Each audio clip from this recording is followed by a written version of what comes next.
অসুবিধা নাই।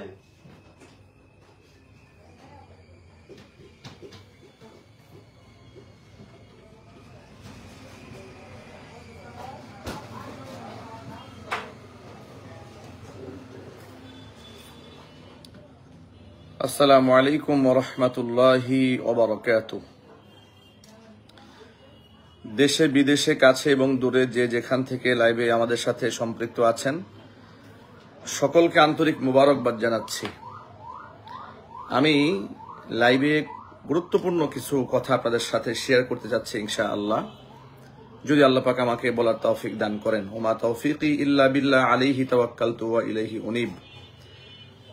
সমসাময়িক বিষয়টি নিয়ে আপনাদের সামনে কথা বলবো বলেই বেশ কয়েকদিন ধরেই মনস্থ করছি, কিন্তু ব্যস্ততার কারণে আমি আসলে আপনাদের সামনে বিষয়টি তুলে ধরার সুযোগ পাচ্ছি না। আমি কয়েকদিন ধরে এই ব্যাপারে আপনাদের সামনে কথা বলবো বলে মন স্থির করেছিলাম যে এই বিষয়ে কিছু কথা বলা উচিত বলে আমি মনে করি। কথার আওয়াজটা স্পষ্ট হচ্ছে কিনা কমেন্টে আপনারা জানাবেন, তাহলে ইনশাল্লাহ আমি আলোচনা শুরু করব। এবং অত্যন্ত বিনয়ের সাথে অনুরোধ জানাচ্ছি যারা এই মুহূর্তে আমার সাথে লাইভে সম্পৃক্ত হয়েছেন প্রত্যেকেই লাইভটি আপন আপন পেজে আপনারা শেয়ার করে দেবেন ইনশাআল্লাহ। বাংলাদেশ দ্বিতীয়বারের মতো স্বাধীন হওয়ার পর থেকে বাংলাদেশের কিছু আমূল পরিবর্তন আমাদের চোখে এসেছে আলহামদুলিল্লাহ। দেশ স্বাধীন হওয়ার পর থেকে যে স্বাধীনতা আমরা ভোগ করছি, প্রথম যে স্বাধীনতা, এটা আমার কাছে যেটা মনে হয়েছে সেটা হচ্ছে বাক স্বাধীনতা। আমার কাছে যেটা সবচেয়ে ইম্পর্টেন্ট মনে হয়েছে, যে একজন মানুষের কথা বলার স্বাধীনতা, মত প্রকাশের স্বাধীনতা এবং চিন্তা চেতনার বহির্প্রকাশ মানুষের সামনে করার যে স্বাধীনতা, এই স্বাধীনতা বিগত 16 বছরে আমরা হারিয়ে ফেলেছিলাম। আমরা ফেসবুকে কোনো স্ট্যাটাস আমরা স্বাধীনভাবে লিখতে পারতাম না। একবার লিখে লেখাটা চিন্তা ভাবনা করতাম এটা পাবলিশড হলে আদৌ কি এটা আমি ঘরে থাকতে পারবো, নাকি আমাকে গুম করে ফেলা হবে, নাকি মিথ্যা মামলায় আমাকে ফাঁসিয়ে দেওয়া হবে। এই ধরনের একটা মানসিক দুশ্চিন্তা মনের মধ্যে কাজ করত। কিংবা কোনো বক্তৃতা মঞ্চে স্টেজে ওঠার সময় আমাকে ডানে বামে খেয়াল করতে হতো কোরআন সুন্নাহর বাণীগুলো সাবলীল ভাষায় সমাজ প্রেক্ষাপটে আমি বলতে পারবো কিনা। সেক্ষেত্রেও আমাদের খুব দ্বিধা কাজ করত। কোনো মাহফিলের অ্যারেঞ্জ করলে চিন্তা ভাবনা করতে হতো প্রধান অতিথি কাকে রাখা যায়, সে হোক সুদখোর, হোক ঘুষখোর, হোক কিংবা মিথ্যাবাদী। তাকে যদি বক্তার উপরে মোটা করে নামটা না লেখা যায় তাহলে হয়তোবা এই মাহফিলের কোনো অনুমোদন পাওয়া যাবে না, কিংবা মাহফিল 144 ধারা জারি করে দেওয়া হবে, কিংবা বক্তাকে আসতে দেওয়া হবে না, কিংবা মঞ্চ ভেঙে দেওয়া হবে। এই তো ছিল বিগত জীবনের 16 বছরের আমাদের বাক স্বাধীনতা। আল্লাহ রাব্বুল আলামিনের দরবারে লাখো কোটি শুকরিয়া যে আল্লাহ পাক আমাদেরকে স্বাধীনভাবে কথা বলার মতো সুযোগ করে দিয়েছেন। চোখের সামনে অসংখ্য অন্যায়, অনিয়ম, দুর্নীতি দেখার পরেও স্বাধীনভাবে মত প্রকাশের আমাদের কোনো সুযোগ ছিল না। নবী করিম সাল্লাল্লাহু আলাইহি ওয়াসাল্লামের হাদিস মনে পড়ে, আল্লাহর হাবিব বলেছেন আল কুফরু মিল্লাতুন ওয়াহিদা, পৃথিবীর সমস্ত কাফেররা এক দলভুক্ত।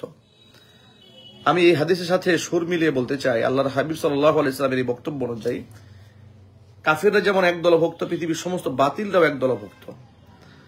যার দরুন আপনারা দেখেছেন ধর্মীয় অঙ্গনে হোক কিংবা রাজনৈতিক অঙ্গনে হোক, সমস্ত অন্যায়কারী এবং খারাপ মানুষগুলো কোনো না কোনো দিক থেকে তারা ঐক্যবদ্ধ থাকত। উদাহরণস্বরূপ বলা যায়, আমাদের সমাজের মধ্যে যারা ইসলাম বিদ্বেষী আছে, নাস্তিক আছে, তথাকথিত সুশীল আছে, যাদের বিরুদ্ধে হকপন্থী উলামা ইকরাম মানুষদেরকে সতর্ক করেছেন, কলাম লিখেছেন, বক্তৃতা করেছেন, সভা সিম্পোজিয়াম এবং সিম্পোজিয়ামে বক্তব্য রেখেছেন, মানুষকে বোঝাবার চেষ্টা করেছেন। কিন্তু দেখা যাচ্ছে পরক্ষণেই ওই আলেম বিদ্বেষী দলটি কোনো না কোনো দাড়ি এবং টুপিওয়ালাদের সাথে অত্যন্ত সুসম্পর্ক বজায় রেখে চলত। আমি উদাহরণস্বরূপ আপনাদেরকে বলতে চাই, তথাকথিত ব্যারিস্টার, নাম হচ্ছে আপনার ঝাড়ু মজুমদার বলা হতো আর কি, নিজুম মজুমদার ওরফে ঝাড়ু মজুমদার, যাই হোক না কেন, এই নিঝুম মজুমদার যে ইসলামের কত বড় শত্রু এবং ইসলামিক সংস্কৃতি, তাহাজিব, তামাদ্দুন, কৃষ্টি কালচারের এবং এদেশের আলেমদের যে কত বড় দুশ্মন সে ছিল, বা সে যে কি পরিমাণ ইসলামের বিদ্বেষিতা এদেশের মধ্যে করেছে, লিখনের মাধ্যমে, বক্তৃতার মাধ্যমে, কথা বলার মাধ্যমে, টক শোতে গিয়ে কি না করেছে, দেশের বিখ্যাত বিখ্যাত আলেমদেরকে কত অপমান করেছে, নির্লজ্জ ভাষায় কথাবার্তা বলেছে, তার ফেসবুক স্ট্যাটাস ঘুরে ঘুরে সবসময় আমরা একটা বিষয় দেখতে পেতাম, সেটা হচ্ছে ইসলাম এবং ইসলামের আদর্শগুলোকে সবসময় ভিন্ন খাতে প্রবাহিত করা হতো। সবসময় আলেমদের সমালোচনা, বদনাম, এগুলা দিয়েই কিন্তু তার লাইফটা চলেছে এবং সে এক শ্রেণীর মানুষকে এর দ্বারা খুশি করে রাখত। কিন্তু পরক্ষণে আমরা দেখেছি সে বাংলাদেশের কিছু কিছু আলেমদেরকে খুব পছন্দ করত। এর পেছনে কারণটা কি উল্লেখ করে বলতেই হয়, গিয়াসউদ্দিন তাহিরির সে বিরাট ভক্ত ছিল। এই নিঝুম মজুমদারের মতো একজন ব্যক্তি গিয়াসউদ্দিন তাহিরির প্রশংসা করে, তাহলে এর দ্বারা বোঝা যায় যে গিয়াসউদ্দিন তাহিরির ভক্ত হওয়া, পক্ষান্তরে মামুনুল হকের শত্রু হওয়া, এনায়েতুল্লাহ আব্বাসীর শত্রু হওয়া, কিংবা দেশের বরেণ্য ওলামা ইকরামের শত্রু হওয়া, কারণটা কি? একই ব্যক্তি কিছু আলেমকে পছন্দ করছে, আবার একই ব্যক্তি কিছু আলেমকে দুশ্মন মনে করছে। এর কারণটা কি? এর কারণ হচ্ছে আল বুতলানু মিল্লাতুন ওয়াহিদা, পৃথিবীর সমস্ত বাতিল শক্তি এক দলভুক্ত। যখন নিঝুম মজুমদাররা চিন্তা ভাবনা করে দেখলো যে গিয়াসউদ্দিন তাহিরি সহ তথাকথিত সুন্নি জামাতের অনুসারী ভক্ত অনুরক্তরা তারা যে ইসলামটাকে লালন করে, আসলে ওই ইসলামটা তাদের নৈরাজ্য সৃষ্টির জন্য কিংবা তাদের যে অশুভ পরিকল্পনা এটাকে নষ্ট করার জন্য কখনো অন্তরায় হয় না।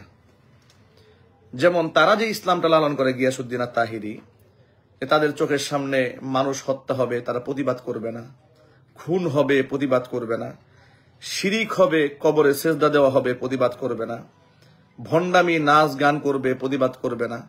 এর মানে হচ্ছে সমাজের মধ্যে অসংখ্য অমূলক অনইসলামিক কর্মকাণ্ড হওয়ার পরেও যে সমস্ত আলেমরা চুপচাপ থেকে ইসলামটাকে ভিন্নভাবে মানুষের সামনে উপস্থাপন করে, এটা তাদের জন্য অত্যন্ত পছন্দের ইসলাম।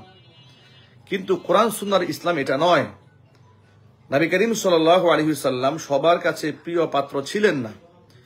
পৃথিবীর শ্রেষ্ঠ চরিত্রের অধিকারী নবিয়ুনা মুহাম্মদ রাসূলুল্লাহ সাল্লাল্লাহু আলাইহি ওয়াসাল্লাম, যার চরিত্রের প্রশংসা করে স্বয়ং আল্লাহ রাব্বুল আলামিন বলেছেন, ইন্নাকা লা আলা খুলুকিন আযীম, নিশ্চয় আপনি মহান চরিত্রের উপর আছেন। যার বক্তৃতার ব্যাপারে, যারা আচরণের ব্যাপারে কোরআন মাজিদের মধ্যে আল্লাহ পাক স্পষ্ট ঘোষণা করেছেন, ফাবিমা রাহমাতিম মিনাল্লাহি লিনতা লাহুম, নিশ্চয় আপনার রবের মেহেরবানিতে আপনি তাদের জন্য সদয় হয়েছেন। এর মানে উত্তম আচরণ করা, সদয় আচরণ করা, মানুষের সামনে সর্বোচ্চ খুলুকে হাসান উপস্থাপন করার চেয়ে নবী করিম সাল্লাল্লাহু আলাইহি সাল্লামের চেয়ে উত্তম এই ব্যাপারে কেউ ছিলেন না। তিনিও সমাজের সর্বশ্রেণীর মানুষের কাছে ভালো মানুষ হিসেবে কিংবা প্রশংসার পাত্র হয়ে থাকতে পারেননি। যখন তিনি কোরআন এবং সুন্নাহর সঠিক বক্তব্য গোটা দুনিয়ার সামনে উপস্থাপন করেছেন, অসংখ্য কাছের মানুষরা তার শত্রু হয়ে গিয়েছিল। ইসলামের দাওয়াতের মিশনটা ঠিক এমনই। নবী করিম সাল্লাল্লাহু আলাইহি ওয়াসাল্লামকে আল্লাহ পাক স্পষ্ট জানিয়ে দিয়েছেন, ইয়া আইয়ুহা রাসূল বাল্লিগ মা উনজিলা ইলাইকা মির রাব্বিক, হে রাসূল, আপনার রবের পক্ষ থেকে আপনার উপরে যা অবতীর্ণ হয় সেটা আপনি পৌঁছে দেন। ওয়া ইল্লাম তাফআল, যদি এটা আপনি পৌঁছে না দেন, ফামা বাল্লাগতা রিসালাতাহু, তাহলে রিসালার দায়িত্ব আপনি পূর্ণ করলেন না।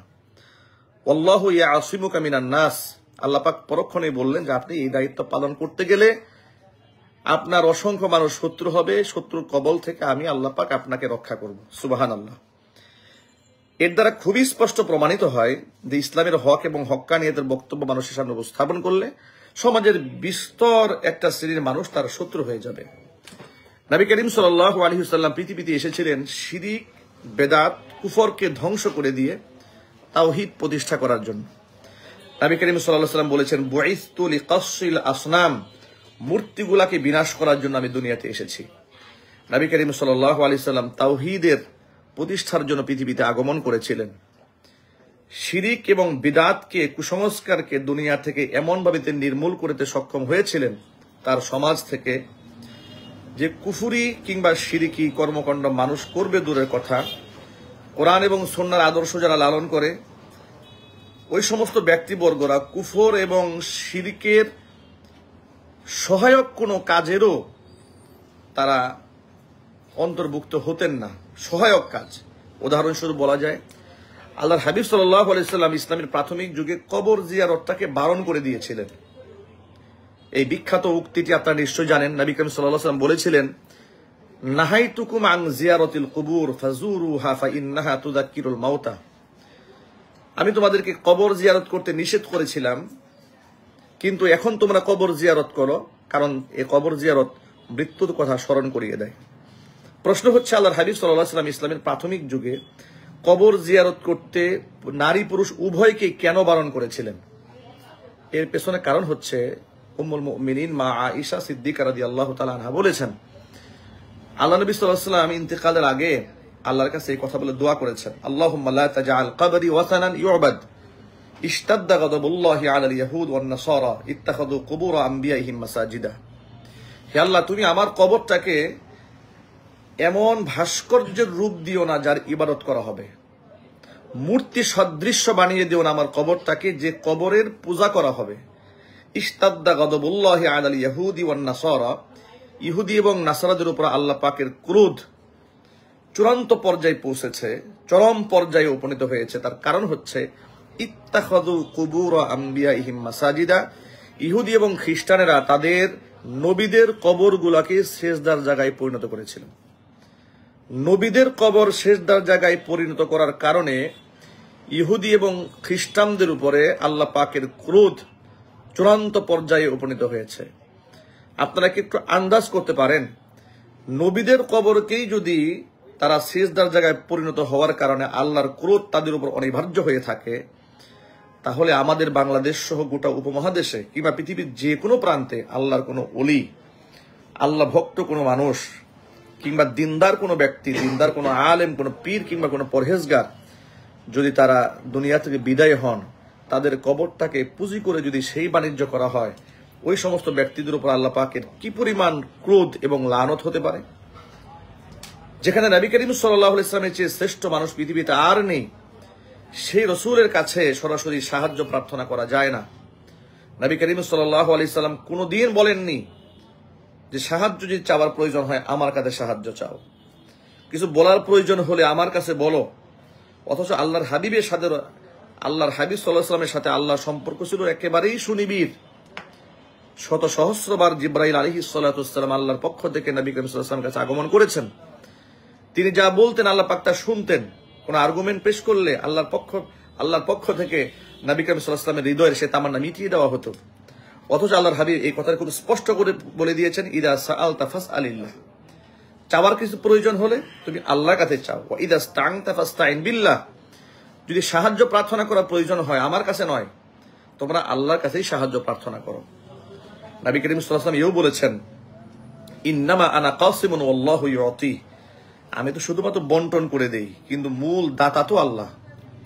এই সমস্ত মেসেজ থেকে, সমস্ত বক্তব্য থেকে খুব স্পষ্টভাবে প্রমাণিত হয় আল্লাহ নবী সাল্লাল্লাহু আলাইহি ওয়াসাল্লাম পৃথিবীতে তাওহীদকে কিভাবে প্রতিষ্ঠিত করতে সক্ষম হয়েছিলেন, যার দরুন শিরক কিংবা শিরকের দিকে ধাবিত করে এমন সমস্ত কার্যকলাপ বন্ধ করে দেওয়া হয়েছিল।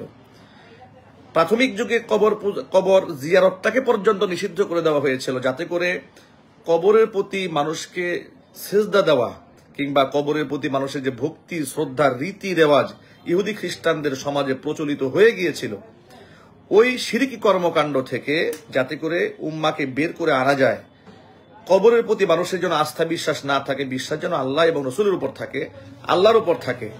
এই জন্য কবর জিয়ারতটাকে পর্যন্ত ইসলামের প্রাথমিক যুগে নিষেধ করে দেওয়া হয়েছিল। অথচ দুঃখজনক বাস্তবতা হচ্ছে আজকে সমাজের মধ্যে এমন অসংখ্য বক্তব্য, কার্যকলাপ আমরা দেখতে পাই। বাংলাদেশ ও উপমহাদেশে মাজারগুলোতে যে পরিমাণ সাহায্যের জন্য মানুষ ভিড় করে, তা যে সুস্পষ্ট কুফুরি, এতে তো কোনো সন্দেহ থাকার কথা নয়। আপনারা দেখেছেন বাংলাদেশের রাজনৈতিক প্রেক্ষাপটে যখন নির্বাচন আসে, বাংলাদেশের বিখ্যাত দল, ভারী দলের heavy candidate, heavy weight person candidate, তারা চলে যায় সরাসরি সিলেট শাহজালাল ইয়ামানী রহমাতুল্লাহি আলাইহির মাজার জিয়ারত করতে। এর মানে তারা বোঝাতে চান যে আমি একটা ভালো কাজ শুরু করছি, একটু পীর ওলির কাছ থেকে একটু দয়া ভিক্ষা নিয়ে আসি, তার কাছে সাহায্য নিয়ে আসি। কত বড় শিরকি কর্মকাণ্ড আপনারা কি একটু আন্দাজ করতে পারেন? আপনারা গোলাপ শাহ মাজারের দিকে তাকিয়ে দেখেন, কি পরিমাণ গাঁজাখোরেরা, মদখোরেরা, সেখানে নাপাক লোকেরা সেজদা দিয়ে পড়ে আছে কবরের মধ্যে। আপনারা কি একটু মিরপুর শাহ আলী মাজারে গিয়েছেন কখনো? দৃশ্য কি কখনো দেখেছেন? একটু তাকিয়ে দেখুন। সমস্ত গাঁজাখোরদের অভয়ারণ্য হচ্ছে মিরপুর শাহ আলীর মাজার। শাহজালাল ইয়ামানী রহমাতুল্লাহি আলাইহির মাজারের পশ্চিম পাশে যে গলিটা রয়েছে, একটুখানি তাকিয়ে দেখুন, সমস্ত গাঁজাখোরেরা সিরিয়াল করে সেখানে বসে আছে। আপনারা কি ব্রাহ্মণবাড়িয়ার কেল্লাসার মাজারে কখনো গিয়েছেন? আশপাশে পরিবেশটা কখনো দেখেছেন? ঠিক অনুরূপভাবে বাংলাদেশের যতগুলো মাজার আছে গোটা উপমহাদেশে, মাজারগুলো একটি মাজারও জিয়ারতের জন্য তৈরি করা হয়নি, কিংবা জিয়ারতের কার্যক্রম সেখানে যা চলছে, যদি 1% জিয়ারতের কার্যক্রম চলে, 99% শিরকি কর্মকাণ্ড সেখানে চলে। আমরা এই কঠিন বাস্তবতা দীর্ঘদিন ধরে লক্ষ্য করে এসেছি, কিন্তু প্রতিবাদ করার মতো ভাষা আমরা ওয়াজ মাহফিলে বলেছি, কিন্তু আমলে না নেওয়ার কারণে, আমলে কেন নেয়নি খুব সহজ ভাষায় বলে দিই। তথাকথিত সেই সুন্নি যারা এই মাজার ব্যবসার সাথে জড়িত, তারা কোনো না কোনোভাবে জালেম সরকার, স্বৈরাচারী শাসকের সাথে মদতপুষ্ট হয়ে থাকত।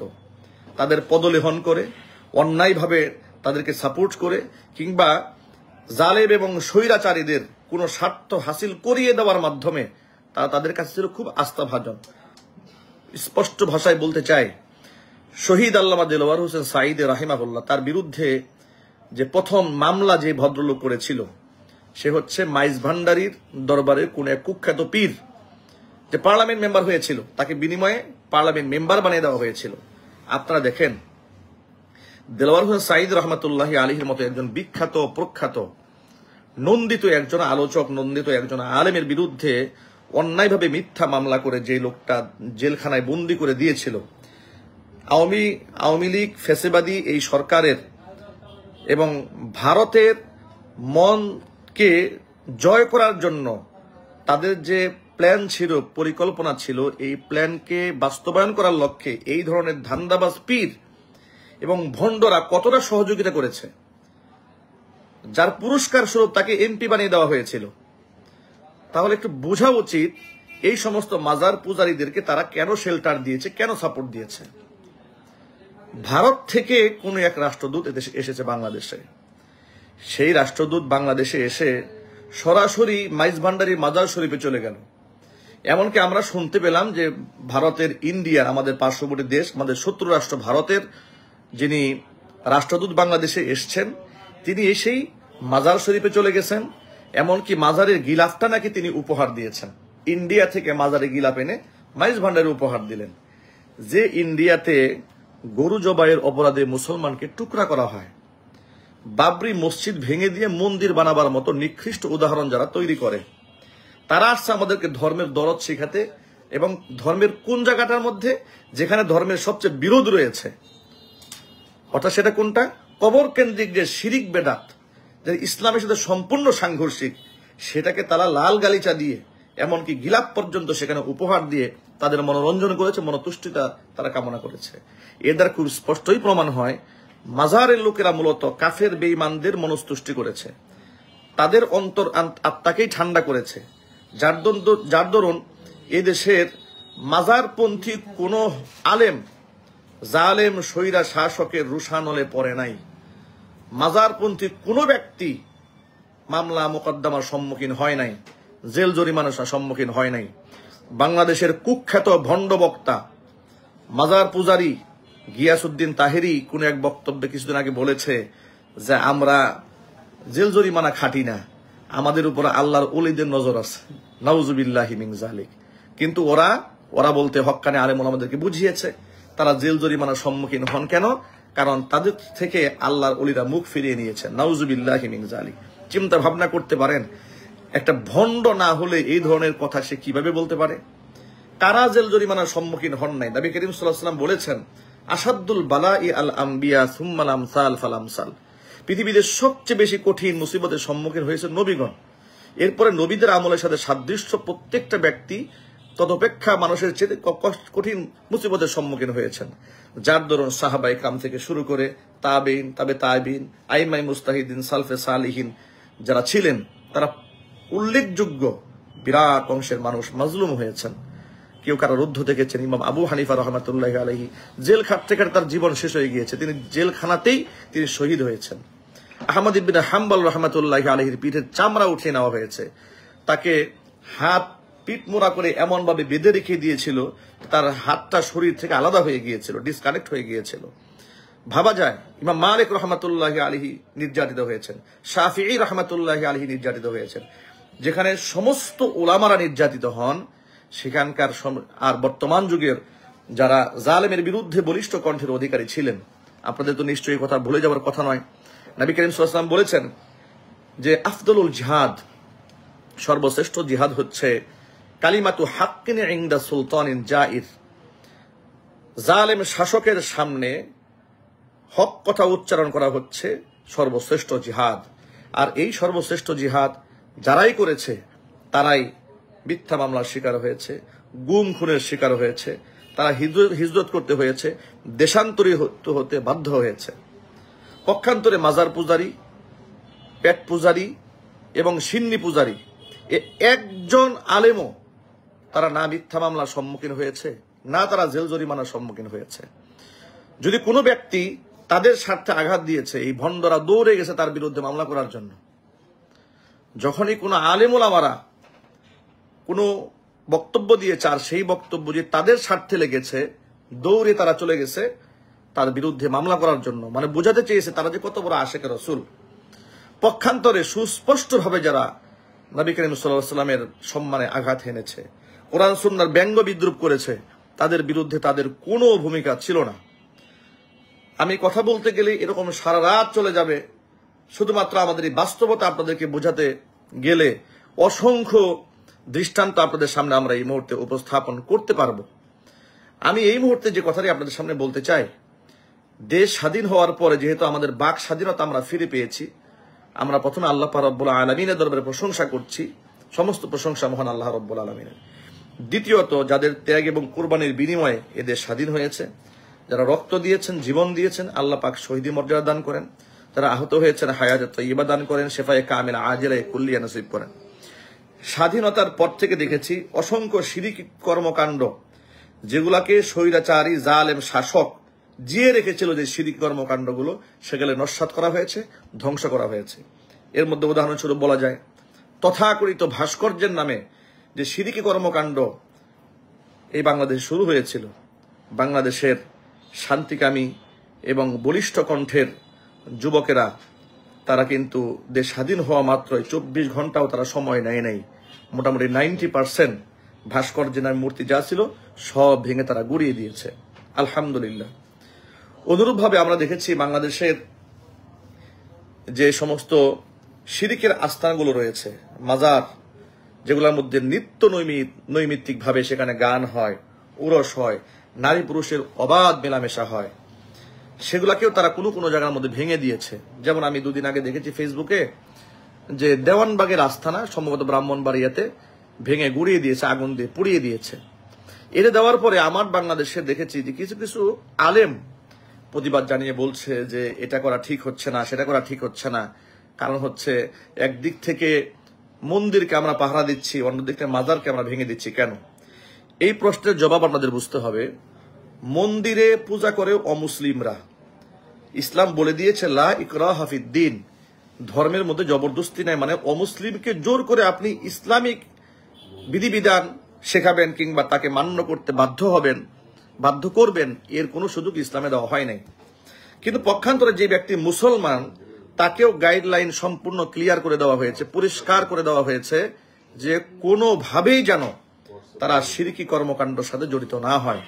কোরআন সুন্নাহয় অসংখ্য আয়াত আছে, ইন্নাল্লাহা লা ইয়াগফিরু আন ইউশরাকা বিহি ওয়া ইয়াগফিরু মা দুনা যালিকা লিমান ইয়াশা ওয়া মান ইউশরিক বিল্লাহি ফাকাদ ইফতারা ইসমান আযীমা ওয়া ফি আয়াতিন উখরা ওয়া মান ইউশরিক বিল্লাহি ফাকাদ দাল্লা দালালান বাঈদা।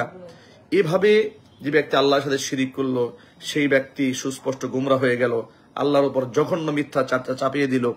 এভাবে শিরকের ব্যাপারে এত বেশি সতর্ক করা হয়েছে যে নবী করিম সাল্লাল্লাহু আলাইহি ওয়াসাল্লামকে সাহাবায়ে কেরাম চেয়েছিলেন সিজদা দিতে। আল্লাহ নবী সাল্লাল্লাহু আলাইহি ওয়াসাল্লাম বললেন, লাউ কুনতু আমিরান আহাদান আন ইয়াসজুদা লি আহাদিন গায়রাল্লাহ, আমি যদি পৃথিবীতে আল্লাহকে বাদ দিয়ে কোনো মানুষকে মানুষের পায়ে সিজদা করার পারমিশন দিতাম, লা আমারাতুল মারআতা আন তাসজুদা লি যাওজিহা, আমি নারীদেরকে বলতাম তারা যেন স্বামীর পায়ে সিজদায় লুটিয়ে পড়ে। আপনারা কি একটু আন্দাজ করতে পারেন নবী করিম সাল্লাল্লাহু আলাইহি ওয়াসাল্লাম তিনি তার সাহাবায়ে কেরামের কাছ থেকে সিজদা গ্রহণ করেন নাই। আল্লাহর পরে এই পৃথিবীতে সবচেয়ে সম্মানের অধিকারী নবী করিম সাল্লাল্লাহু আলাইহি ওয়াসাল্লাম, তার চেয়ে সম্মানিত ব্যক্তি আসমানের নিচে জমিনের উপরে ছিল না, বর্তমানে নেই, ভবিষ্যতে হওয়ার কোনো সম্ভাবনা নেই। তিনি দুনিয়াতেও সর্বাধিক সম্মানিত, আখিরাতেও সর্বাধিক সম্মানিত। তিনি যদি মানুষের সিজদা গ্রহণ করতে না পারেন, যদি হক তার না থাকে সিজদা গ্রহণ করার, কোথাকার কোন ভণ্ড পীর, কোথাকার কোন ল্যাংটা পীর, কোথাকার মদখুর পীর, কোথাকার কোন বেনামাজি পীর তিনি মানুষের সিজদা গ্রহণ করছেন। এমন অসংখ্য ভণ্ডামি বাংলাদেশে বছরের পর বছর চালিয়েছে তারা, একমাত্র জালেম স্বৈরা শাসকদেরকে হাতিয়ার হিসেবে গ্রহণ করে। যখনই তার হকপন্থী আলেমরা তাদের বিরুদ্ধে কথা বলেছে, তারা জালেমদেরকে ব্যবহার করে আলেমদেরকে জঙ্গি, রাজাকার, আল বদর, আল শামস এই ধরনের শব্দ আখ্যায়িত করে তাদেরকে জর্জরিত করে তাদেরকে জেল জরিমানার সম্মুখীন করে দিয়েছে, যার জন্য হকপন্থী আলেমরা কথা বলতে পারেন নাই। আজকে মাজার ভেঙে দেওয়ার পরে মুসলমানদের মনে কষ্ট থাকবে কেন? আবার প্রশ্ন হচ্ছে, আবার তথাকথিত আলেমদের মনে আবার কষ্ট থাকবে কেন? মাজার যদি ভেঙে সমান করে দেওয়া হয়, আলেমদের মনে কোন দৃষ্টিকোণ থেকে কষ্ট আসবে আপনারা বলেন? যেখানে নবী করিম সাল্লাল্লাহু আলাইহি ওয়াসাল্লাম কবর জিয়ারতকে সুন্নাহ করেছেন, সিজদা দেওয়াকে হারাম ঘোষণা করেছেন, সেখানে সেই হারামের কেন্দ্রবিন্দু হচ্ছে মাজারগুলো। সেই মাজারগুলো যদি ভেঙে দেওয়া হয়, আপনার মনে কষ্ট লাগবে কেন? হযরত আলী কাররামাল্লাহু ওয়াজহা বলেছেন, নবী করিম সাল্লাল্লাহু আলাইহি ওয়াসাল্লাম আমাকে নির্দেশ দিয়েছেন সমস্ত উঁচু কবরগুলো ভেঙে সমান করে দিতে। সেখানে আপনি কবরটাকে পাকা করে ঢোল তবলা বাজিয়ে উরসের নামে ভণ্ডামি করছেন, আবার সেই ভণ্ডামি ভেঙে দিলে আপনার মনে আঘাত আসতেছে। আপনি কোন ইসলাম লালন করছেন যার মনে আঘাত লাগছে? তার কাছে আমার প্রশ্ন, কোরআন সুন্নাহর কোন আয়াত, আল্লাহ নবী সাল্লাল্লাহু আলাইহি ওয়াসাল্লামের কোন হাদিস প্রমাণ করে যে মাজারগুলোকে পাহারা দিয়ে রাখতে হবে? আপনি বলুন। আপনি এখন প্রশ্ন তুলেছেন যে এটা একটা বৈষম্য, মন্দির পাহারা দেওয়া হচ্ছে, মাজারকে কেন ভেঙে দেওয়া হচ্ছে? এটা কোন ধরনের বৈষম্য হলো আপনারা বলেন? মন্দির কেন পাহারা দেওয়া হচ্ছে? এটা হচ্ছে মন্দির অমুসলিমদের ধর্মীয় উপাসনালয়। এই মন্দির মুসলমানরা ভাঙবে, এটা না তাকে ইসলাম এই সুযোগ দিয়েছে, নাকি রাষ্ট্র তার সুযোগ দিয়েছে? ওরা নিজেরাও যদি মন্দির ভেঙে মুসলমানদের উপরে চাপিয়ে দেয়, রাজনৈতিকভাবে দেশ ক্ষতিগ্রস্ত হয়, আন্তর্জাতিক মহল থেকে চাপের সম্মুখীন হয় মুসলমানেরা। সেই জন্য মুসলমানরা রাষ্ট্রের সম্মান রক্ষার্থে তারা যেন এই দেশকে সাম্প্রদায়িক রাষ্ট্র বলতে না পারে, এই সুযোগে যেন তারা স্বার্থকে ভিন্ন খাতে প্রবাহিত করতে না পারে ঘটনাকে, এই জন্য উলামায়ে কেরাম মন্দিরকে পাহারা দিয়েছে। এটা ভিন্ন ধর্মাবলম্বীদের পূজার জায়গা, এই জন্য পাহারা দিয়েছে, স্বকীয়তা বজায় রেখেছে। পক্ষান্তরে শিরিকের আস্তানা ভেঙে দেওয়া হয়েছে, কারণ এটা মুসলমানদের পূজার জায়গায় পরিণত হয়েছে। মুসলমানরা পূজায় যেতে পারে না, মুসলমানদের কাজ পূজা করা নয়, মুসলমানদের কাজ হচ্ছে মসজিদে যাওয়া, আল্লাহর কাছে সাহায্য প্রার্থনা করা। সুতরাং পূজা মণ্ডপ ভেঙে দেওয়া আর মাজার ভেঙে দেওয়া তো এক জিনিস নয়। পূজা মণ্ডপ হচ্ছে হিন্দু বা অমুসলিমদের উপাসনালয়, আর মাজার হচ্ছে মুসলমানদের জন্য এই দেশে তারা বানিয়েছে শিরকের উপাসনালয় বানিয়ে দিয়ে দিয়েছে। অথচ মুসলমানদের ইবাদতখানা তো মসজিদ, মুসলমানদের ইবাদতখানা তো মাজার নয়, মাজার জিয়ারতের জায়গা। মাজার শব্দের অর্থই হচ্ছে জিয়ারতের স্থান। সুতরাং মাজারে শুয়ে থাকা ব্যক্তি যদি প্রকৃত আল্লাহর ওলি হয়ে থাকেন, আমি সব মাজারের কথা বলছি না, বাংলাদেশের সব উপমহাদেশে অসংখ্য আল্লাহর ওলিদের কবর আছে, সেটাকে আমরা অত্যন্ত শ্রদ্ধার সাথে দোয়া করি, জিয়ারত করি, সুন্নাহ হিসেবে আল্লাহর কাছে তাদের মর্যাদার জন্য আমরা দোয়া করি। এই হক তারা রাখেন। কসম আল্লাহ পাকের যে আল্লাহর কোনো ওলির সাথে আমাদের হৃদয়ের কোনো দূরত্ব নাই। কারণ আল্লাহর ওলিদেরকে কেন আমরা মহব্বত করবো না, কেন ভালোবাসবো না? যেখানে হাদিসের মধ্যে এসছে আল মারউ মা'a মান আহাব্বা, পৃথিবীতে যে যাকে ভালোবাসবে পরকালে সে তার সাথেই থাকবে। আমরা মাজারের ভিতরে শুয়ে থাকা ব্যক্তির প্রতি আমাদের কোনো রাগ নেই, কোনো ক্ষোভ নেই, কোনো ঘৃণা নেই, কোনো বিদ্বেষ নেই। বিদ্বেষ হচ্ছে এই মাজারকে কেন্দ্র করে যারা ব্যবসার আখড়া বসিয়েছে, যারা সেখানে গান করছে, বাজনা করছে, সেখানে বাদ্যযন্ত্র বাজাচ্ছে, নারী পুরুষের অবাধ মেলামেশা করছে, উরসের নামে অসংখ্য শিরিক এবং বেদাতকে যারা বাংলার জমিন সব গোটা উপমহাদেশকে জিয়ে রেখেছে। আমাদের ঘৃণা হচ্ছে শিরকের উপরে, আমাদের ঘৃণা হচ্ছে বিদাতের উপরে, আমাদের ঘৃণা হচ্ছে কুফুরের উপরে। আমাদের ঘৃণা মাজারের উপরে নয়। আমরা কুফুরের আস্থানাকে ভেঙে দিচ্ছি, আমরা শিরকের আস্থানা ভেঙে দেওয়ার পক্ষে। আমরা আল্লাহর কোনো ওলিকে অপমান করার পক্ষে নই। যদি তারা প্রমাণ করে যে এখানে হকপন্থী আলেমরা আছেন, তাহলে অবশ্যই তার কবরকে সংরক্ষণ করা উচিত মর্যাদার সাথে, আজমতের সাথে। তবে সেটা উঁচু দালান বানিয়ে নয়, পাকা করে নয়, লাইটিং করে নয়, সেখানে ফুল সজ্জা করে নয়। আল্লাহর ওলিদের কবরকে সংরক্ষণ করতে হবে। শুধু আল্লাহর ওলির কেন, পৃথিবীর প্রত্যেকটা মুসলমানের কবরকে অত্যন্ত শ্রদ্ধার সাথে রাখতে হবে, সম্মানের জায়গায় রাখতে হবে। এই শিক্ষাই তো ইসলাম আমাদেরকে দিয়েছে। নবী করিম সাল্লাল্লাহু আলাইহি ওয়াসাল্লাম আমাদেরকে দোয়া শিখিয়েছেন। আমরা কবরের পাশ দিয়ে হেঁটে গেলে আমরা বলি আসসালামু আলাইকুম ইয়া আহলাল কুবুর, আসসালামু আলাইকুম দার কওমি মুমিনিন ওয়া ইন্না ইনশাআল্লাহু বিকুম লাহিকুন। আমরা তাদের জন্য দোয়া করছি। আমরা কবরে শুয়ে থাকা প্রত্যেকটা মানুষের জন্য আল্লাহর কাছে দোয়া করি। তাদের কাছে আমরা সাহায্য চাই না, আমরা সাহায্য চাবো আল্লাহর কাছে। সুতরাং যারা এই মুহূর্তে আমার সাথে ফেসবুক লাইভে ছিলেন, আমি বলবো লাইভটি আপনারা সকলেই শেয়ার করুন, যাতে করে অন্ততপক্ষে এই ভুলটা মানুষের কাছ থেকে ভেঙে যায়। আল্লাহর ওলিদের প্রতি আমাদের কোনো ক্ষোভ নেই। কোনো ইমানদার কি পারে আল্লাহর ওলিদের প্রতি ক্ষোভ রাখতে? কেন সে ক্ষোভ রাখবে? বরং আল্লাহর ওলিদেরকে মহব্বত করা ইমানেরই একটা অংশ। আমাদের ক্ষোভ হচ্ছে শিরকের উপরে, আমাদের ক্ষোভ হচ্ছে বিদাতের উপরে, আমাদের ক্ষোভ হচ্ছে কুফরের উপরে।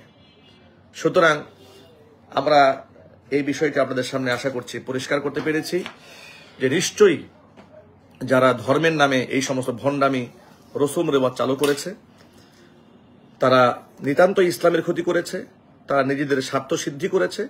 আসলে প্রকৃত অর্থে তারা আল্লাহর ওলিদেরকে না ভালোবেসেছে, না তারা কখনো পছন্দ করেছে, বরং তাদের কবরগুলাকে বিক্রি করে করে তারা পয়সা ইনকাম করেছে, তারা ধান্দা করে বেরিয়েছে।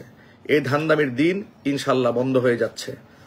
তাদের শিরকি কর্মকাণ্ড এদেশের তাওহীদি মুসলমান একদিন ভেঙে গুড়িয়ে দেবে ইনশাআল্লাহ। সেদিন বেশি দূরে নয়। ইসলাম পন্থীরা যেভাবে এক কাতারে এসে সামিল হওয়ার যে দৃশ্য আমরা ইতিমধ্যে দেখতে পাচ্ছি, আলহামদুলিল্লাহ, আল্লাহ পাক যেন তাদের এই হৃদয়ের দূরত্ব কমিয়ে ইসলামপন্থী সমস্ত মানুষগুলোকে আল্লাহ পাক এক বানিয়ে দেন, নেক বানিয়ে দেন। স্বাধীনতা সার্বভৌমত্ব রক্ষায় যেন আলেমরা যেভাবে বিগত জীবনে ভূমিকা রেখেছে, ভবিষ্যতেও রাখতে পারে। আগামীর বাংলাদেশ কোরআন সুন্নাহর বাংলাদেশ হোক, এটাই আমরা চাই। আল্লাহ রাব্বুল আলামিন কোরআন সুন্নাহর পথে চলার তৌফিক আমাদেরকে দান করেন। আমি আবার সর্বশেষ বলছি, মাজার জিয়ারতের পক্ষে নিশ্চয় আমরা আছি, কবর জিয়ারতের পক্ষে আছি, কিন্তু খবরদার কবর পূজা, মাজার পূজার পক্ষে আমরা নই। আমি চাই বাংলাদেশের শিরক যেখানে হচ্ছে সমস্ত শিরকি কর্মকাণ্ডগুলো বন্ধ করে দেওয়া হোক, সমস্ত উরস শরীফগুলো বন্ধ করে দেওয়া হোক, নারী পুরুষের অবাধ মেলামেশা বন্ধ করে দেওয়া হোক, এবং আল্লাহর ওলিদের নাম বিক্রি করে গাজার আসরগুলো বন্ধ করে দেওয়া হোক, মাদকের আসর বন্ধ করে দেওয়া হোক। মানুষকে কবরমুখী নয়, মানুষকে মসজিদমুখী করুন। মানুষকে ব্যক্তিমুখী নয়, মানুষকে আল্লাহমুখী করুন। নবী করিম সাল্লাল্লাহু আলাইহি ওয়াসাল্লাম নিজের পায়ের দিকে মানুষকে আহ্বান করেন নাই, নিজের কদমের দিকে মানুষকে আহ্বান করেন নাই। মানুষদেরকে আহ্বান করেছেন আল্লাহর কদমের দিকে, আল্লাহর কদমে সিজদা দেওয়ার জন্য নবী করিম সাল্লাল্লাহু আলাইহি ওয়াসাল্লাম মানুষকে উদ্বুদ্ধ করেছেন। আল্লাহ রাব্বুল আলামিন যেন আমাদেরকে হক এবং হক্কানিয়াতের সাথে চলার তৌফিক দান করেন। আল্লাহ রাব্বুল আলামিন কোরআন সুন্নাহর প্রকৃত বুঝ আমাদেরকে দান করেন এবং হকপন্থী আলেম ওলামাদের সান্নিধ্য গ্রহণ করে একটি সুন্দর জীবন আল্লাহ পাক আমাদেরকে পরিচালনা করার তৌফিক দান করেন। আমিন। ওয়া আখিরু দাওয়ানা আনিল হামদুলিল্লাহি রাব্বিল আলামিন। ওয়াসসালামু আলাইকুম ওয়া রাহমাতুল্লাহি ওয়া বারাকাতুহু।